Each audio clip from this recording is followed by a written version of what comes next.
নির্বাচন যতই ঘনিয়ে আসছে ততই ব্যস্ত হয়ে উঠছেন প্রার্থীরা। গণসংযোগ, পথসভা, উঠান বৈঠক ও লিফলেট বিতরণ সহ দিনব্যাপী নির্বাচনী প্রচার চালাচ্ছেন।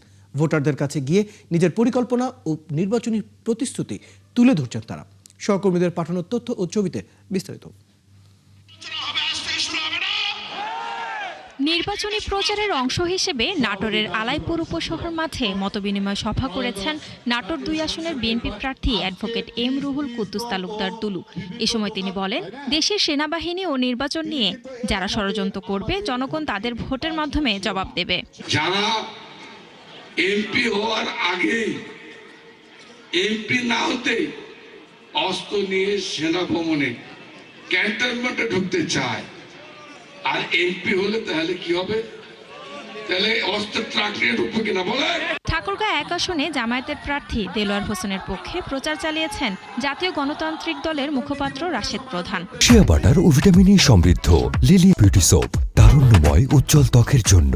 রিমার্ক। এ সময় তিনি নির্বাচনী জনসভায় দাঁড়িপাল্লাকে ভোট দিতে আহ্বান জানান। ঠাকুরগাঁও ১ আসন দেলোয়ার ভাইকে দাঁড়িপাল্লায় জয়যুক্ত করে আগামীর প্রধানমন্ত্রী ডাক্তার শফিকুর রহমানকে আমরা উপহার দিব ইনশাআল্লাহ। জয়পুরহাট ২ আসনের বিএনপি প্রার্থী আব্দুল বারী কালাই উপজেলার জিন্দাপুর ইউনিয়নের বিভিন্ন ওয়ার্ডে গণসংযোগ করেছেন, যেখানে এলাকার সার্বিক উন্নয়নের প্রতিশ্রুতি দেন তিনি। এই এলাকা কৃষকপ্রধান এলাকা। আমার প্রথম অগ্রাধিকার থাকবে কৃষকদেরকে কিভাবে তাদের আয় বাড়ানো যায়, কৃষি পণ্যের ন্যায্য মূল্য পায়, তাদের কৃষি উপকরণ সময় তারা যাতে সহজভাবে পায়। পাবনায় সাংবাদিকদের সাথে মতবিনিময় সভায় বেকার সমস্যা সমাধান সহ জেলার উন্নয়নের বার্তা দেন বিএনপি প্রার্থী অ্যাডভোকেট শিমুল বিশ্বাস।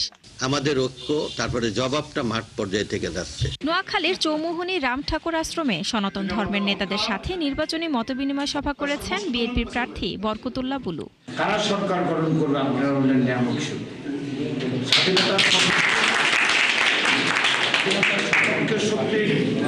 সরকার গঠন করবে না ৭১-এর রাজাকাররা বাংলাদেশ সরকার গঠন করবে? এর মাপকাঠি কিন্তু আজকে আপনাদের। নেত্রকোনা ১ আসনে বিএনপি প্রার্থী ব্যারিস্টার কায়সার কামালের জন্য ভোট চেয়ে মাঠে নেমেছেন বীর মুক্তিযোদ্ধারা। পৌর শহরের হাটবাজারে ধানের শীষ প্রতীকের পক্ষে প্রচার চালান তারা। এদিকে গাইবান্ধা ৩ আসনে পাল্টাপাল্টি প্রচারে ব্যস্ত বিএনপি প্রার্থী অধ্যাপক ডাক্তার সৈয়দ মইনুল হাসান সাদিক ও দাঁড়িপাল্লা প্রার্থী আব্দুল কাউসার মোহাম্মদ নজরুল ইসলাম। দুজনই নিজের পক্ষে ভোট চাইছেন। শান্তা ইসলাম, ৭১।